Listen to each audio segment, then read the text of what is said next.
Mae Rhwywydo yn brosiect rhyngwladol, yn brosiect tair-ieithog. Hynny yw, mae'n brosiect sydd yn digwydd yn yr Iseldiroedd, yn y Gymraeg a'r Saesneg. My name is Roos van Geffen. I'm a director and I'm very happy that my performance is invited to show to the Welsh people.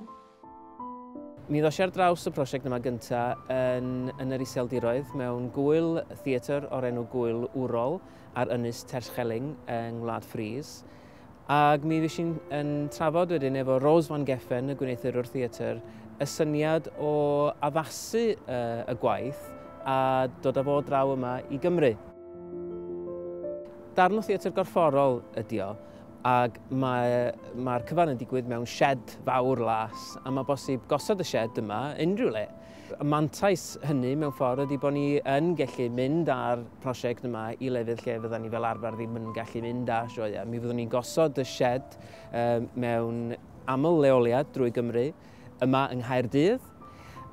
Mi fyddwn ni hefyd yn mynd i Fangor ag i'r Steddfod Genedlaethol. Hanfod y prosiect yma ydy casgliad o feddyliau, o ofna, o bryderon ag o freuddwydion. It's an intimate experience in a specially designed and built little wooden house. It's the box that carry all the fears and desires collected in the Netherlands and in Belgium and also in Wales. Mae yn fenter cyffroes iawn i ni fel cwmni bod ni yn gallu cyflwyno prosiect rhyngwladol fel hyn mewn tair iaith ar yr un pryd. Mae yn gyfle wedyn felly i gynulleidfa ddi-Gymraeg i fwynhau un o brosiectau Theatr Genedlaethol mewn ffordd nad ydi wedi bod yn bosib o'r blaen. A gobeithio drwy hynny byddwn ni'n denu cynulleidfa newydd at yn gwaith.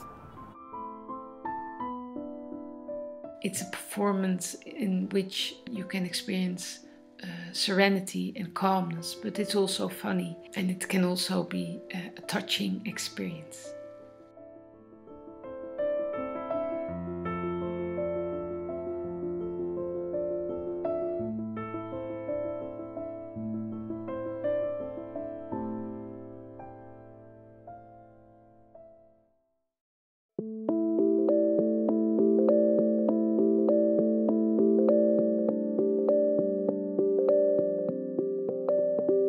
Mae'n gwrs dwi wedi canolfan o'r blaen yn y Saesneg, ond oedd yn gyfle dwi'n credu gyda Theatr Genedlaethol a Mewn Cymru, achos mae'n gwrs dyn ni'n rhannu rhwng Living Pictures a Theatr Gen a Mewn Cymru i ddarganfod cyfarwyddwyr newydd y dyfodol ac i hyrwyddo enwau newydd a ffyrdd newydd o weithio. Ac felly, eithon ni ati i gyfweld â nifer o bobl ac oedd y safon yn uchel.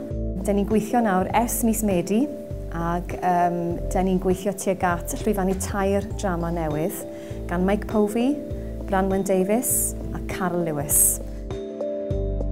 Trwy gydol y flwyddyn wedyn, dyn ni'n cwrdd â unwaith y mis. Mae'n eitha intens, chi'n gwybod, a dyn ni'n gofyn penwythnos gyda'n gilydd a tair wythnos llawn yn ystod y cyfnod.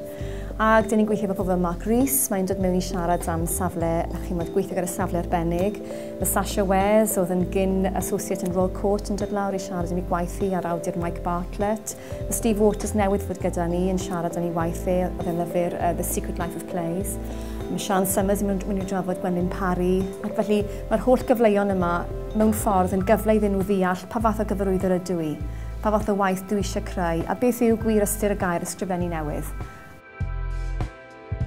Beth sy'n braf yw gallu, chi'n gwybod, gwahodd awduron ifanc mewn i'r broses hefyd, achos yn ystod yr wythnos y cyflwyno dramau, mi fydd na weithdau ysgrifennu newydd yn ymlaen yn yr adeilad yr un pryd. Ac felly fydd cyfle i ni ddatblygu'r awduron ymhellach. Felly maen nhw'n cael gwahoddiad mewn i'r cyrsiau gyda ni. Mae cyfarwyddwyr wedyn yn gallu cyfarwyddo darnau o Beckett, darnau o Gwenlyn Parry gyda actorion, felly mae actorion yn buddio hefyd. Mae'n hyfryd bod yr awdur, yr actor a'r cyfarwyddwr yn yr un stafell. Mae rhyw dymlad creadigol iawn am hwnna, a sgyrsiau difyr yn dod mas o hwnna. Ac yn aml iawn, prosiectau newydd yn cael eu cychwyn o sefyllfaoedd fel yna. Dwi'n gobeithio bydd 5 llais hollol gwahanol gobeithio yn dod allan o'r broses yn mis Medi.